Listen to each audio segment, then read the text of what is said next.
Well, hello everybody.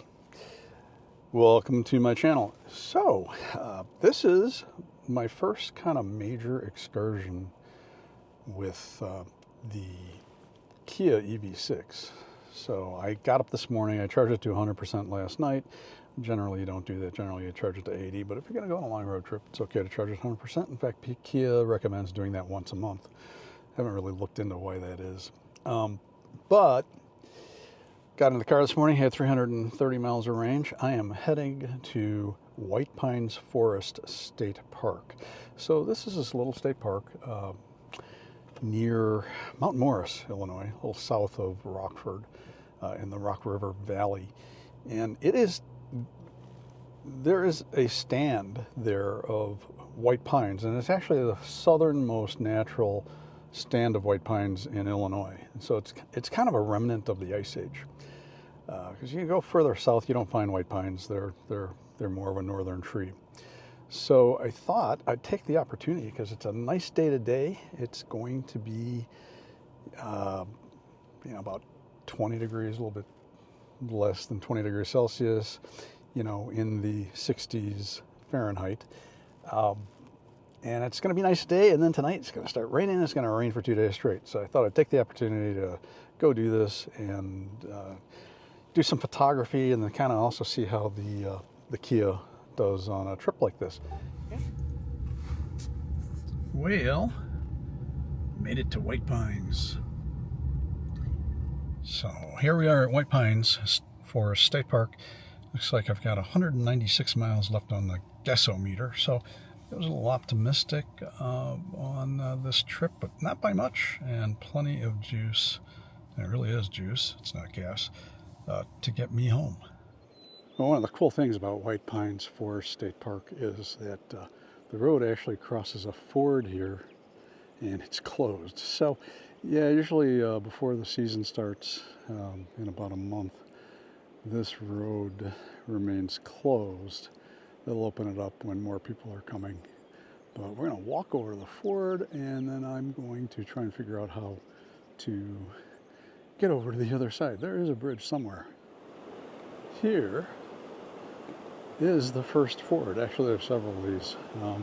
I forget exactly how many, but it's kind of cool. You get to drive across this. This is, I believe, Pine Creek. Makes sense, right? White Pines, Pine Creek. And they stock this creek with trout. So there is a fishing season for trout. This creek probably in the summer gets way too warm for trout to survive here. So they have to stock it every spring. And by a certain point in the season, it gets fished out. And here is the bridge. And nice little view of Pine Creek here.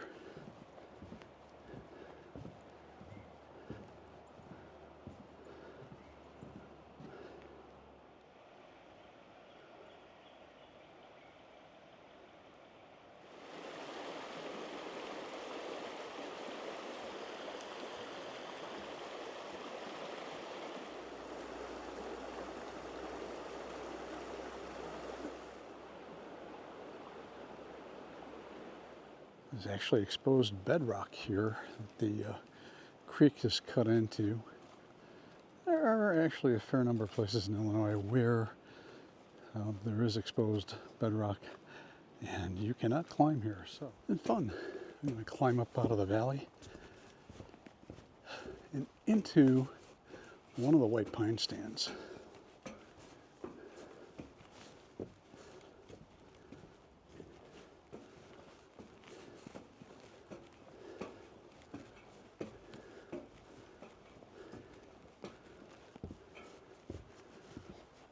Here's a nice little clump of moss. It's got some spring beauty that is growing in it. So spring beauty is one of the really common wildflowers here in Illinois in the spring. Spring is here when you see this little flower coming up. Let's see what kind of shot I can get with the G95 and the Lumix 12 to 60. But I also brought along my 45 to 150 Lumix lens, as well as, should have picked it up, my Canon 500D 52mm accessory close-up lens. So it's a dual element close-up lens. And allow more of a telephoto perspective on flowers and get you really close.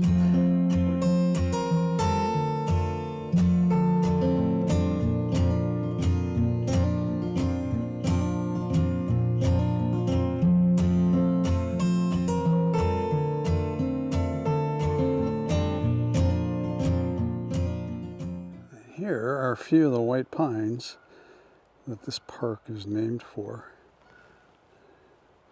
They're fairly big trees, not gigantic, but these can get to 200 feet tall. So generally here, I don't think they get that tall. You go up into Michigan further north, Wisconsin, you'll find some probably that tall. But it's a pretty big tree for the mid part of the country. It's supposed to start getting overcast today, and that actually was not going to be a bad thing, because I was kind of interested in checking out all the spring wildflowers and see what was coming up here. With any luck, we'll find some hepatica and maybe some bloodroot. A lot of spring beauty. All the white that you see here on the ground is spring beauty. Also, it looks like, got some Dutchman's breeches over here as well. But they're right in full sun. Maybe I'll find a shady spot where I can get some shots. Well, should there be a forest fire here, I think they got it covered. Check it out. So I mentioned bloodroot. That is exactly what this is. It's also called sanguinaria. Sanguine, blood. Nice. Unfortunately in really bright sun, but I'm going to try and grab a few shots.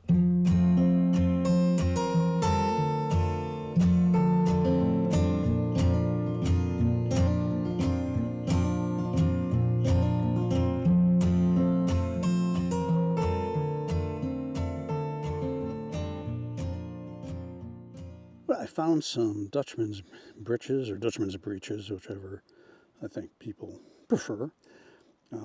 It was completely in the shade, and the amount of time it took me to get my little vlogging camera out, the sun is creeping in on this.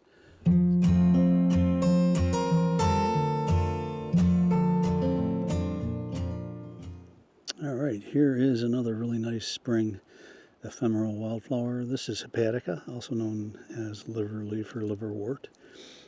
It's in the anemone family, and right behind it, actually, down on the ground, you can see a leaf. That's not hepatica, that is what's called Virginia waterleaf. It's got these, looks like water stains on the leaf.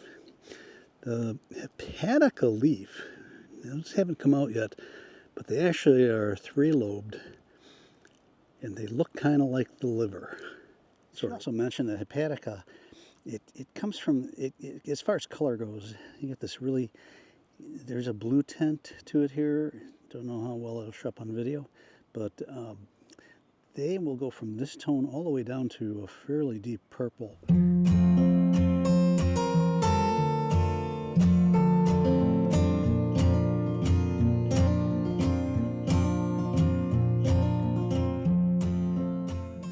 little view of Pine Creek down at the bottom of the bluff.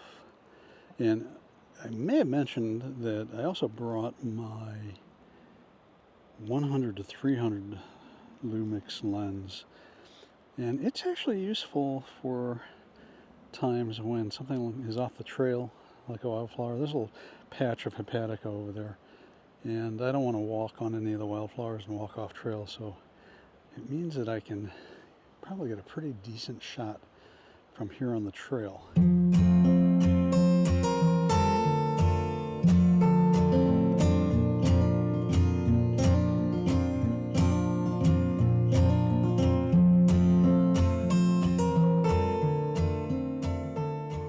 Well, remember I mentioned hepatica comes in shades that go from almost white to fairly purple, and here is a plant with quite purple flowers, hopefully, because it isn't full sunlight, so hopefully you can see this, and it isn't too washed out.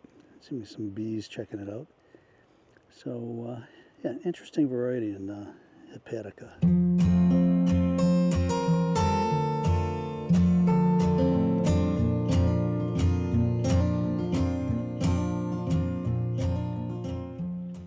Well, we're getting to the end of the loop I'm on, but this little area here, they got fenced off. There's no trail keep off.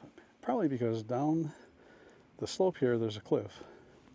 And yep, even here in Flat, Illinois, you can die falling off a cliff. And sometimes people do, especially over at Starved Rock State Park. I don't know if anybody's ever fallen off a cliff here, except a girlfriend's dog once. And I was here with her. She had 2 dogs, and one of them decided to take off down the slope and went right over the cliff. Luckily, it landed in about 5 feet of water. So, a little freaky. This is the northern border of White Pines Forest State Park, so it's delineated by the rail line across Pine Creek here, or actually up Pine Creek here. And that railroad runs across this old rustic stone bridge. And I think I've been here when trains have gone by. But they're not too frequent, so I'm not going to hang out waiting for one.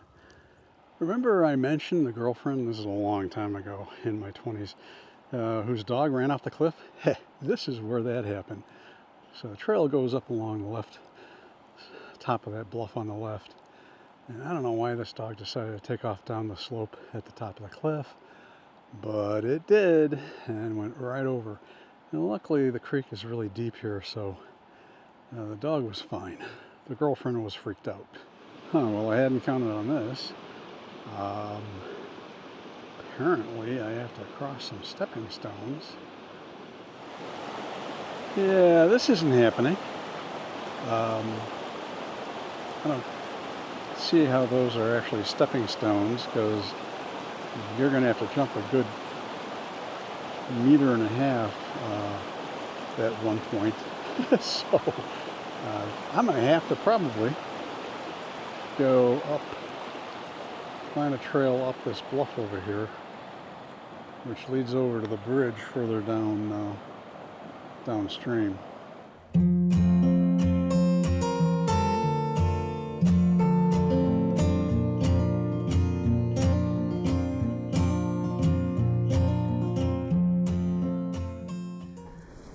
Well, I'm back home. Well, this whole trip was kind of an experiment on a couple levels. First was obviously, this is the longest trip I've taken in the new Kia EV6. And just wanted to see, range-wise, if going out on expeditions like this was going to be a problem. It's not. I could get out to White Pines, which is about 100 miles away, and back with really no issues at all. So, range on this car, when it's fully charged, is going to be between 280 and 300 miles, which to me is not that big a deal. And it has very fast charging. It'll charge from 10% to 80% in like 20 minutes. So as the charging network improves, it's going to be less of an issue going on road trips. And really, having to stop, say, every 250 miles or so to charge, to me is not that big a deal, because you should be stopping on a long drive anyway. If you're going to drive more than 2 to 3 hours at a stretch, you're starting to get into fatigue territory. This is why over-the-road truckers can only drive a certain amount of hours every day. So to me, that's not a big deal. I think what they got to do is start building charging stations with amenities, because a lot of them don't. They're just like Walmart parking lot or something. So it'd be nice to have, a convenience store or something that you can pick up some snacks, something like that. If restaurants along the interstates were smart, they'd put in chargers for people to top off while they're getting something to eat. Anyway, as far as the photography side, well, I was hoping for, and what was forecast was an overcast day. However, that really didn't happen, so we had a lot of harsh sunlight. And of course, I didn't get there really early enough in the day to avoid that. So I did what I could. I think I got some pretty decent photos, even with the harsh light. Now, one of the things I could have done, and I forgot to put this in the bag, is use this little PhotoFlex light disc. So, you know, most photographers are going to be familiar with diffusion panels. So you pop this over my light here, it blocks out a lot of light, but it will soften the light. Now the thing is, I had a tripod with me. I had my little Sprint Pro tripod with me, which will hold the G9. It'll actually hold the G9 with the 100 to 300 lens on it. It's pretty impressive for a small tripod. Right now, that G9 is sitting on a beefier carbon fiber Manfrotto tripod, which, although it isn't totally heavy, I prefer not to take that with me. But when you use one of these, you do need to use a tripod. So I said I had a tripod with me, but I really was coming close to resting the camera on the ground and using the flip screen to frame it. So if you're going to use one of these, you're definitely going to use a tripod, because trying to shoot and hold this at the same time, that's probably not going to work too well.